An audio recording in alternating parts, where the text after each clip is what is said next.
Aujourd'hui, partageons la parole de Dieu intitulée « La vie, la mort et le chemin de la vie éternelle ».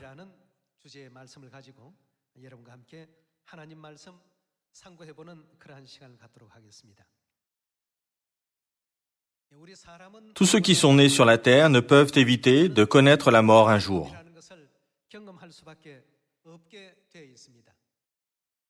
Il est écrit dans la Bible, « Les jours de nos années s'élèvent à 70 ans et pour les plus robustes, à 80 ans. » Dieu a établi une telle durée de vie.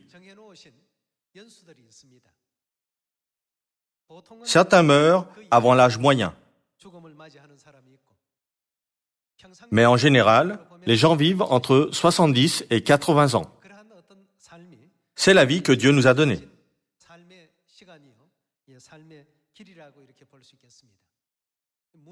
Le problème, c'est que personne ne pense à l'étape de la mort durant sa vie sur la terre.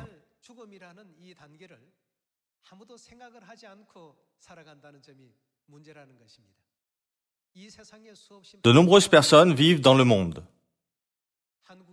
Il y avait une star de cinéma en Corée qui s'appelait Shin Sang-il. Il était un acteur célèbre dans les années 60 et 70.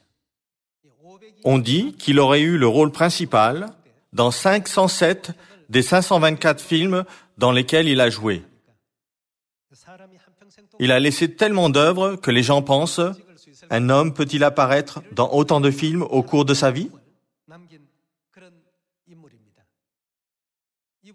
J'ai vu la nouvelle de son décès.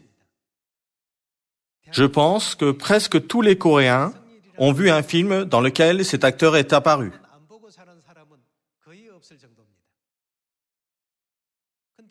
Mais même l'homme qui était le meilleur acteur à l'écran a lui aussi quitté ce monde lorsqu'il a atteint un certain âge.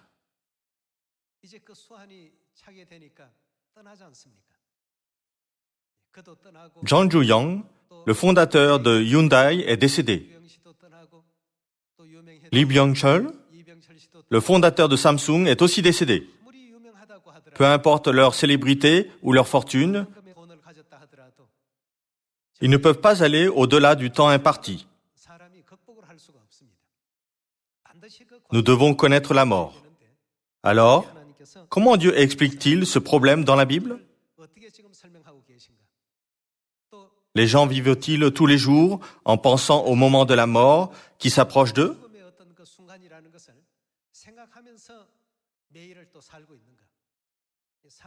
Si quelqu'un vit tous les jours en pensant à la mort, il ne pourra que passer ses jours fructueusement et significativement.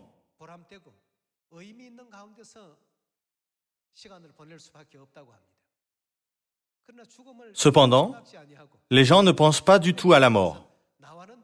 Ils vivent comme si la mort ne les concernait pas. C'est pourquoi il y a beaucoup de péchés sur la terre, que le monde est devenu corrompu et que l'iniquité est endémique. Personne ne peut s'opposer à la période de temps que Dieu a fixée. Certains meurent dans la vingtaine, d'autres pendant leur adolescence. Et même les nouveau-nés meurent. 70 à 80 ans, c'est un âge moyen.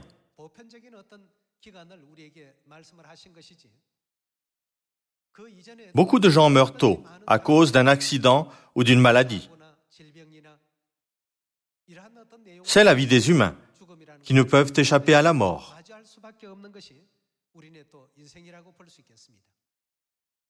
Cependant, le problème, c'est que les gens vivent sans penser à leur vie après la mort. C'est pourquoi les mauvaises actions, la vie injuste, la cupidité et le mauvais désir prédominent dans le monde. Récemment, un savant australien appelé David Goodall est décédé à l'âge de 104 ans. Il a lui-même mis fin à sa vie. Certains pays européens autorisent par leur loi l'euthanasie. En Australie, en revanche, c'est interdit. C'est pourquoi il est allé en Europe pour mourir. Il était un savant bien connu qui a travaillé dur à l'université alors qu'il avait plus de 100 ans et qui a publié beaucoup d'articles. Mais à l'âge de 102 ans, il a terminé toutes ses recherches. Il savait que sa santé n'était pas mauvaise. Mais il pensait que cela n'avait pas de sens de vivre plus longtemps de cette manière. Il a donc demandé l'euthanasie, voulant mettre fin à sa vie sur la terre. Tous les jours, les hôpitaux et tous les médias ont mis en avant le choix de Goodall, un savant célèbre.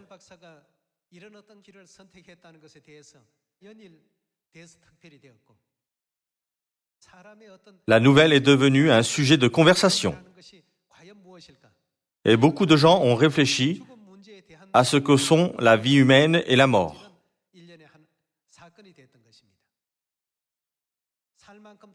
J'ai assez vécu et j'ai fait tout ce que je voulais. Combien ma vie ici est insatisfaisante à presque tous les égards. Goodall a mis fin à sa vie au lit. En écoutant la symphonie numéro 9 de Beethoven, 4e mouvement, Ode à la joie. Et les médias ont rapporté la scène.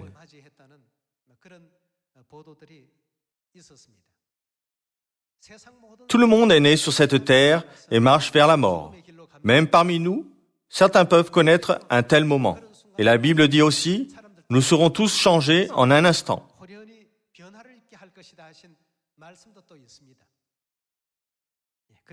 C'est pourquoi la Bible nous enseigne sur la mort.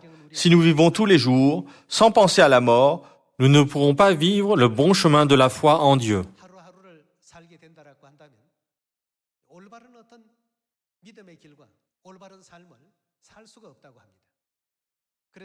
Pour cette raison, quel genre de vie a eu l'apôtre Paul? Il a dit, « Je meurs tous les jours ». Même si nous ouvrons nos yeux un peu de temps aujourd'hui, cela ne signifie pas pour autant que nous ne mourrons pas aujourd'hui. Comme il pouvait mourir d'un jour à l'autre, l'apôtre Paul a dit qu'il faisait de son mieux tous les jours. Lorsque quelqu'un est sur le point de mourir, il a l'occasion de se remémorer la personne la plus précieuse à laquelle il n'a jamais pensé. La tâche la plus précieuse et les choses les plus précieuses de sa vie.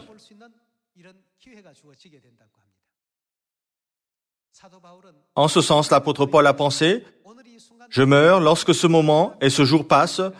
Comment dois-je vivre aujourd'hui? Quelle est la bonne manière de vivre? Pour le royaume éternel des cieux, où il ira dans le futur, il a réarrangé et a remis sa vie en question. En pensant, je dois chérir le temps présent et l'utiliser précieusement pour ce qui est le plus juste et le plus précieux. Avec un tel état d'esprit, n'a-t-il pas donné un bon exemple de foi à de nombreux chrétiens aujourd'hui et n'est-il pas devenu l'apôtre des apôtres? C'est pourquoi, si vous regardez l'histoire de quelqu'un, il y a une expression. La vie d'un chrétien fidèle dans ce monde est la meilleure préparation pour la vie après la mort. Regardons dans Hébreux chapitre 9 et prenons le temps de réfléchir à la volonté de Dieu. Regardons dans Hébreux chapitre 9, verset 27. Il est écrit, « Et comme il est réservé aux hommes de mourir une seule fois, après quoi vient le jugement ?» Il est écrit qu'il est réservé aux hommes de mourir une seule fois. Lorsque Dieu a créé l'humanité, il lui a donné la vie. Mais en même temps, il a permis à toute l'humanité de connaître la mort un jour.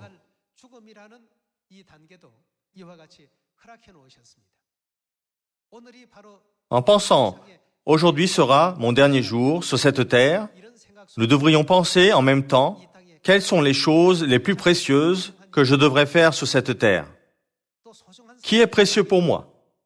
À partir de maintenant, nous devrions nous préparer à une autre vie qui nous sera donnée dans l'avenir.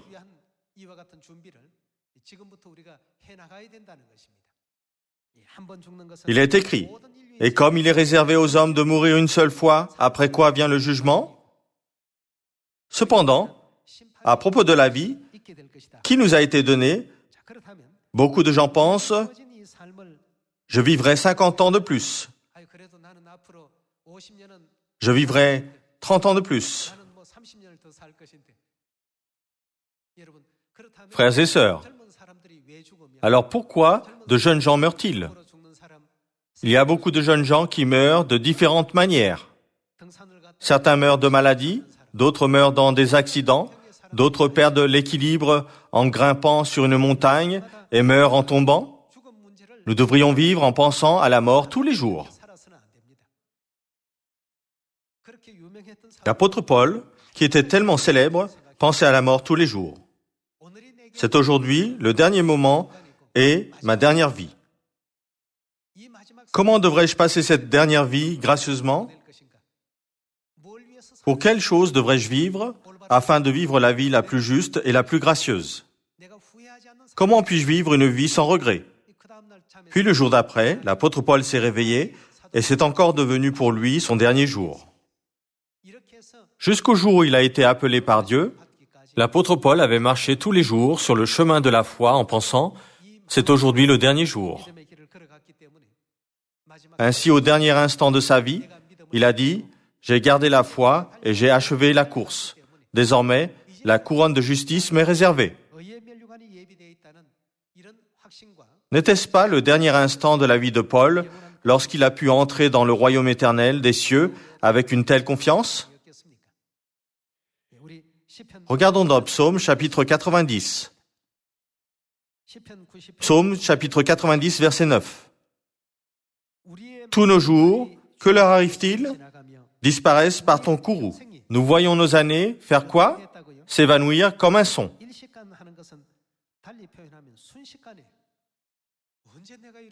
Quand ai-je eu 60 ans? Quand ai-je eu 70 ans? Quand ai-je eu 80 ans? Il y a quelques jours, nous étions jeunes. Nous étions de beaux garçons et de belles filles. Mais maintenant, lorsque nous nous regardons, nos têtes sont couvertes de cheveux blancs et décolorés. Nos yeux ont faibli et notre force a baissé. La Bible dit que notre vie entière passerait de cette manière en un instant. Tous nos jours disparaissent par ton courroux. Nous voyons nos années s'évanouir comme un son. Verset 10. Les jours de nos années s'élèvent à 70 ans et, pour les plus robustes, à 80 ans. Et l'orgueil qu'ils en tirent n'est que quoi? N'est que peine et misère, car ils passent vite et nous nous envolons.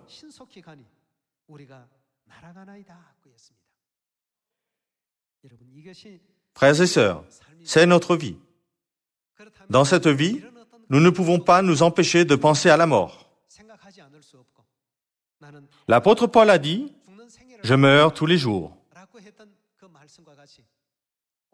Si c'était aujourd'hui le dernier jour, où nous pouvions marcher sur cette terre, comment devrions-nous vivre pour ne pas avoir de regrets? Quel genre de vie a le plus de sens? Nous avons certainement besoin de penser à cela. Regardons dans Ésaïe chapitre 40, verset 6.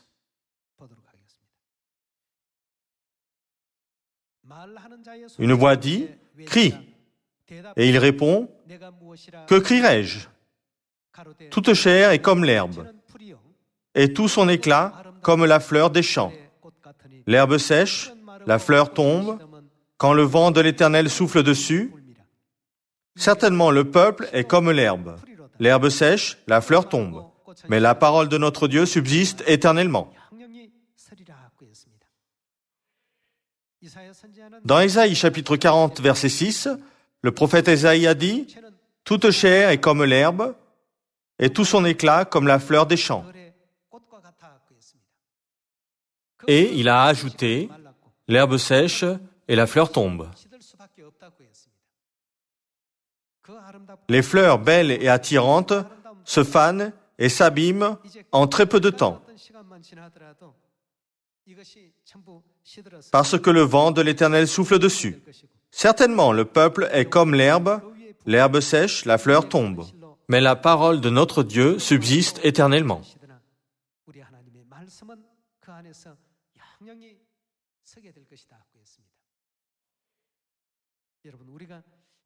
Frères et sœurs, nous vivons environ 70 ans, 80 ans ou plus sur cette terre. Alors pourquoi et comment devrions-nous vivre notre vie ici sur la terre? À moins de comprendre cette question fondamentale, nous ne pourrons pas accepter ces paroles. Il est réservé aux hommes de mourir une seule fois. Les gens pensent que le moment où leur vie terrestre s'arrête est le moment où tous leurs espoirs se finissent. C'est la fin de tout espoir. Cependant, pour ceux qui croient en Dieu, c'est le moment où un autre monde, une nouvelle dimension s'ouvre et où nous entrons dans la gloire éternelle. Dieu nous a promis cette bénédiction extraordinaire, n'est-ce pas? C'est pourquoi l'auteur d'Ecclésiaste dit que nos corps retournent à la terre, mais que nos esprits retournent à qui? Retournent à Dieu.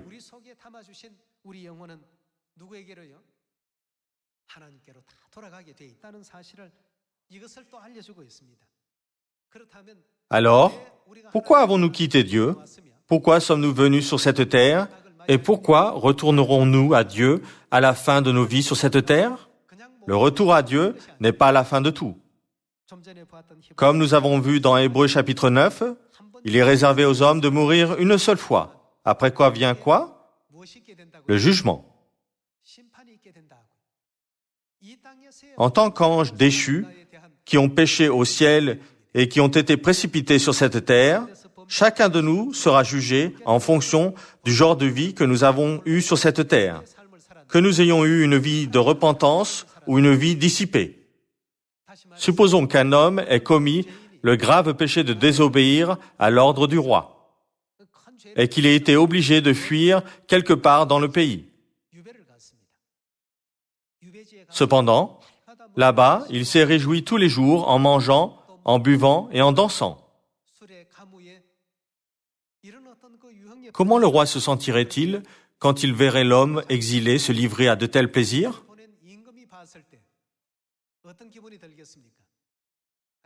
Le roi lui avait donné l'opportunité de se remettre en question et de se repentir de ses péchés. Mais il a vécu une telle vie de débauche. Alors, le roi lui imposerait une peine plus lourde, n'est-ce pas? Mais que se passerait-il si le roi le voyait vivre avec modération en réfléchissant à son passé et en se repentant de ses péchés?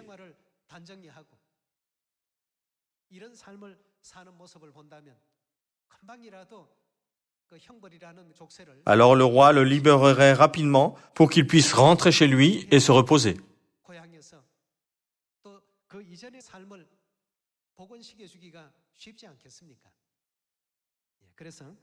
Ainsi, avant que la poussière retourne à la terre et que l'esprit retourne à Dieu, nous devrions vivre sur la terre avec plus de loyauté.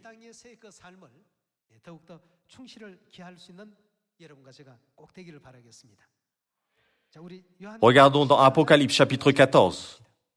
Il est écrit dans Apocalypse chapitre 14, verset 13, « Et j'entendis du ciel une voix qui disait, « Écris, heureux dès à présent les morts qui meurent dans le Seigneur. » Qui sont heureux? Heureux dès à présent les morts qui meurent dans le Seigneur. Oui, dit l'Esprit, afin qu'ils se reposent de leurs travaux, car leurs œuvres les suivent. Ceux qui se reposent de leurs travaux après avoir fait l'œuvre de l'Évangile sont bénis. Tous ceux qui sont nés sur la terre quitteront cette terre.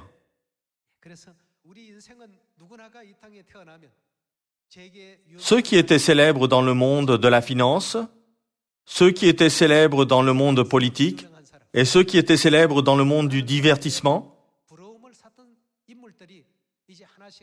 tous ceux qui ont été enviés ont quitté ce monde les uns après les autres. Ils ne se sont pas du tout préparés à la vie d'après. C'est tellement pitoyable. Alors, que nous dit Dieu de faire? Allez en Samarie jusqu'aux extrémités de la terre et faites-leur connaître le royaume des cieux. Le salut et le fait qu'il y a le monde d'après. Le fait que nous allions en enfer ou au ciel après la mort est déterminé pendant que nous vivons sur la terre.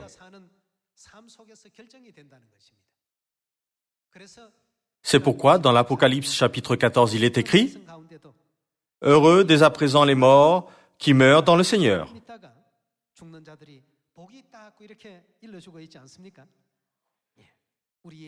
Jésus nous a dit que nous ne devrions pas vivre uniquement pour la vie terrestre, mais que nous devons suivre le bon chemin de la foi, en réalisant qu'il y a le monde d'après. Regardons cet enseignement dans Luc chapitre 12. Luc chapitre 12, verset 13. Quelqu'un dit à Jésus, du milieu de la foule, « Maître, dis à mon frère de partager avec moi notre héritage. » Jésus lui répondit, « Ô homme, qui m'a établi pour être votre juge ou pour faire vos partages ?» Puis il leur dit, « Gardez-vous avec soin de toute avarice, car la vie d'un homme ne dépend pas de ses biens. Serait-il dans l'abondance ?» Et il leur dit cette parabole. Les terres d'un homme riche avaient beaucoup rapporté. Et il raisonnait en lui-même, disant, « Que ferai-je? Car je n'ai pas de place pour serrer ma récolte. Voici, dit-il, ce que je ferai. J'abattrai mes greniers, j'en bâtirai de plus grands, j'y amasserai toute ma récolte et tous mes biens. Et je dirai à mon âme, « Mon âme, tu as beaucoup de biens en réserve pour plusieurs années. Repose-toi, mange, bois et réjouis-toi. » Mais Dieu lui dit, « Insensé, cette nuit même ton âme te sera redemandée, et ce que tu as préparé, pour qui sera-ce? » Il en est ainsi de celui qui amasse des trésors pour lui-même et qui n'est pas riche pour Dieu.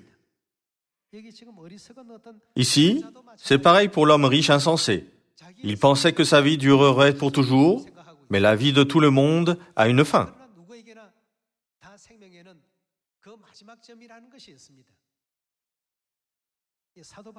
Pensez-vous que l'apôtre Paul manquait de quelque chose lorsqu'il a dit « Je meurs tous les jours » ? Il a dû penser « C'est le dernier moment de ma vie que Dieu m'a donné. C'est la dernière fois que je peux me repentir sur terre. La dernière fois que je peux travailler pour Dieu et la dernière fois que je peux travailler pour l'Évangile. » Si vous pensiez mourir aujourd'hui, que feriez-vous?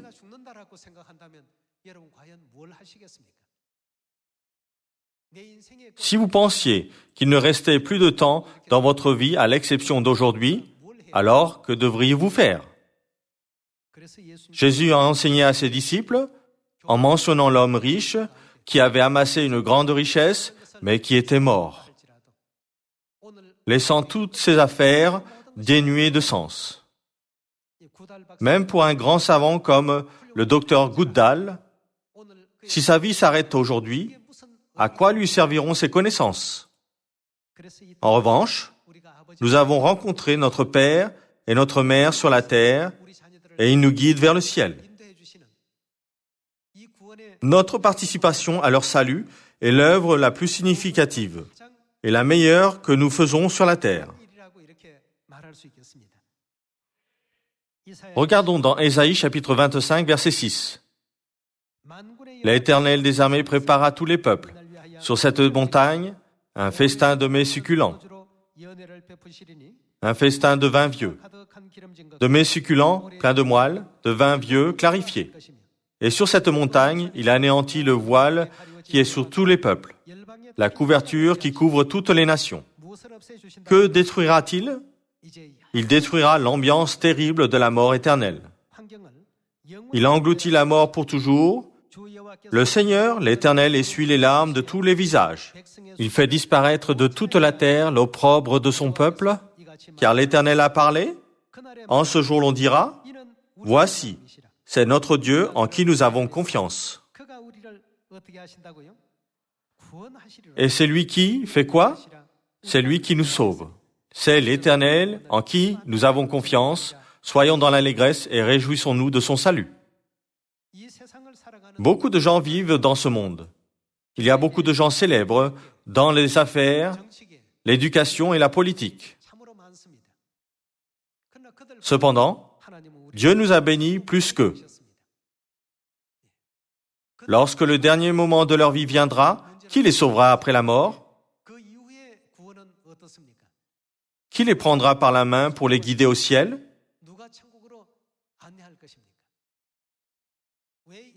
Tous ceux qui connaissent pourquoi ils doivent vivre ainsi sur la terre retournent dans les bras de Dieu. Le dernier moment de la vie sur cette terre arrivera certainement à tout le monde. Personne ne devrait dire que ce moment est mauvais. N'est-ce pas le processus et l'entrée par lesquels tout le monde doit passer? Au bout de l'entrée, certains seront guidés au feu éternel et d'autres au ciel éternel. Alors, qui sont bénis? Heureux dès à présent les morts qui meurent dans le Seigneur. Le prophète était tellement joyeux de voir la révélation qu'il a dit « Heureux dès à présent les morts qui meurent dans le Seigneur ». Frères et sœurs, nous avons rencontré Dieu qui nous accorde le salut. Y a-t-il une plus grande joie que cela? Cela ne sera pas suffisant, même si nous chantons pour toujours le cantique, que nous sommes bénis.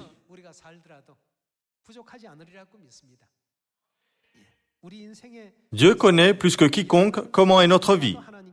C'est pourquoi il est venu à nouveau sur la terre, bien que ce ne soit pas agréable pour lui. Il est venu uniquement pour notre salut.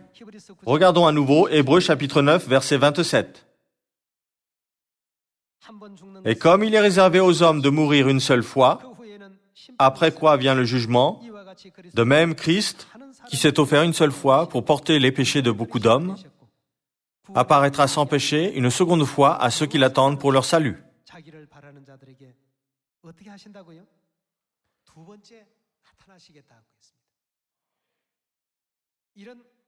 Il est écrit dans la Bible qu'il apparaîtra une seconde fois pour sauver les pauvres gens qui se précipitent vers la mort, attachés aux choses vaines et dénués de sens, sans connaître Dieu.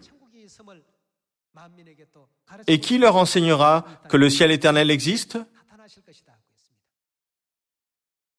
Puisque personne n'a vécu la vie après la mort, personne ne sait comment sera cette vie.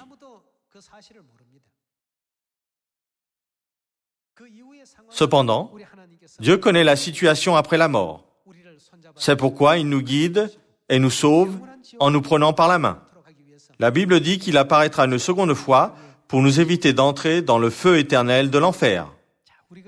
En pensant à la vie, à la mort et à la vie éternelle qui viendra après la mort, nous devrions réaliser combien Père et Mère célestes sont précieux pour nous et combien nous sommes bénis de suivre leurs enseignements.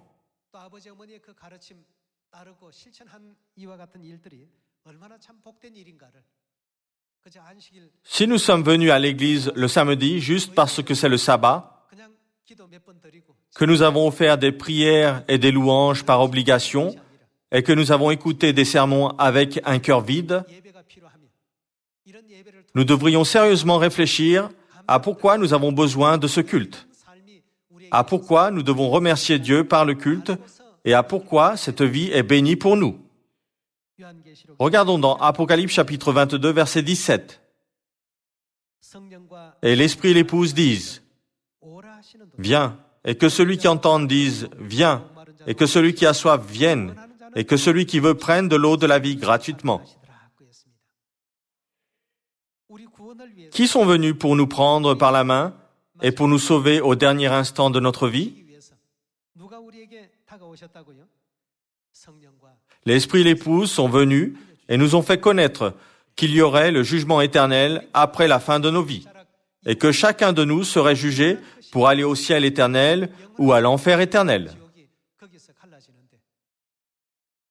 Cependant, la plupart des gens ne connaissent pas l'existence du ciel et ils ne veulent pas croire en son existence parce qu'ils étaient inquiets Père et Mère célestes, sont venus et nous ont dit, « Vous tous, venez à moi et je vous enseignerai toutes choses. » Aujourd'hui, pensons à la vie et à la mort encore une fois.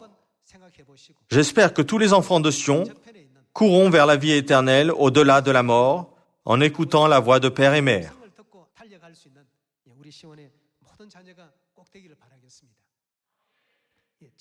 Alors, quel genre de personne ne pourra pas aller au ciel? J'ai résumé leurs caractéristiques. Qui ira à la mort éternelle? Regardons dans 2 Thessaloniciens, chapitre 1, verset 8. Il est dit que ceux qui ne connaissent pas Dieu font partie de ce genre de personnes. Si nous regardons dans 2 Pierre, chapitre 2, verset 17, ceux qui ont cru avant à la vérité, puis qui l'ont trahi, en font également partie. Dans Apocalypse, chapitre 19, verset 20, les faux prophètes font partie de ce genre de personnes. L'Apocalypse, chapitre 14, verset 11, montre que ceux qui adorent la bête, ceux qui sont trompés par de fausses doctrines et les adorent, sont ceux qui mourront pour toujours. D'après l'Apocalypse, chapitre 20, verset 15, leurs noms ne sont pas écrits dans le livre de vie. Qu'en est-il de nous? Où devrions-nous aller? Nous devrions écouter la voix de l'Esprit et de l'Épouse et les suivre où qu'ils nous guident. Il y a encore une chose. L'Apocalypse chapitre 22 verset 15 dit que ceux qui commettent l'iniquité ne pourront jamais entrer dans le royaume des cieux.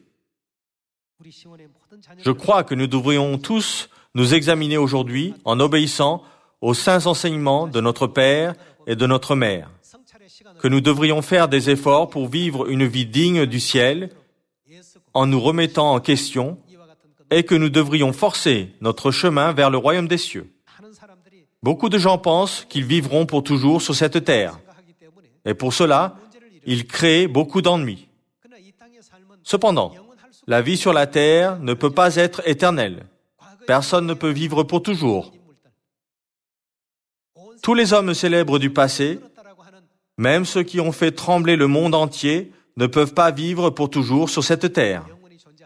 Ils ont tous quitté ce monde. César, le célèbre homme politique romain, est mort. Gengis Khan est mort. Napoléon est mort. Aucun d'entre eux n'est resté sur cette terre. Il n'y a pas beaucoup de gens qui sont morts après s'être complètement préparés à la vie après la mort. Dieu dit que vivre une vie de chrétien fidèle dans ce monde est la meilleure préparation pour la vie après la mort. Cela m'a profondément touché. Je suis content à l'idée que nous vivons nos vies sur terre de la manière la plus droite. Pour le reste de nos vies sur terre, expliquons sincèrement à nos familles, à nos voisins, à nos connaissances et à tout le monde autour de nous sur le royaume des cieux qui vient.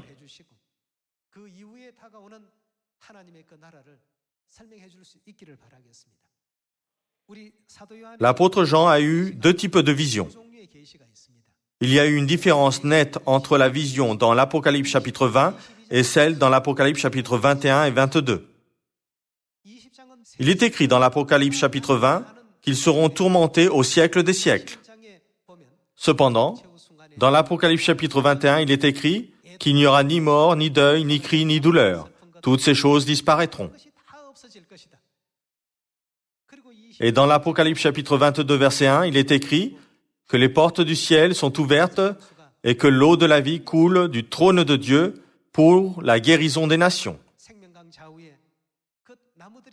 Et il est aussi écrit que sur les 2 bords du fleuve d'eau de la vie, il y a un arbre de vie produisant 12 fois des fruits, rendant son fruit chaque mois, la mort ne sera plus.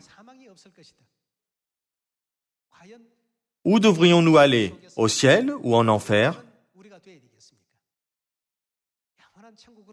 Nous devons aller au ciel, n'est-ce pas? Il y a une immense récompense qui nous est réservée au ciel. Selon la parole de Dieu, vous régnerez au siècle des siècles. Tous les frères et sœurs de Sion, Recevez beaucoup de bénédictions de Dieu. En ce jour de sabbat, j'espère que vous offrirez des sacrifices qui plaisent à Dieu, comme le sacrifice d'Abel, et que vous remercierez et louerez Père et Mère célestes de nous avoir donné ces enseignements gracieux. J'aimerais conclure le sermon d'aujourd'hui. Merci beaucoup.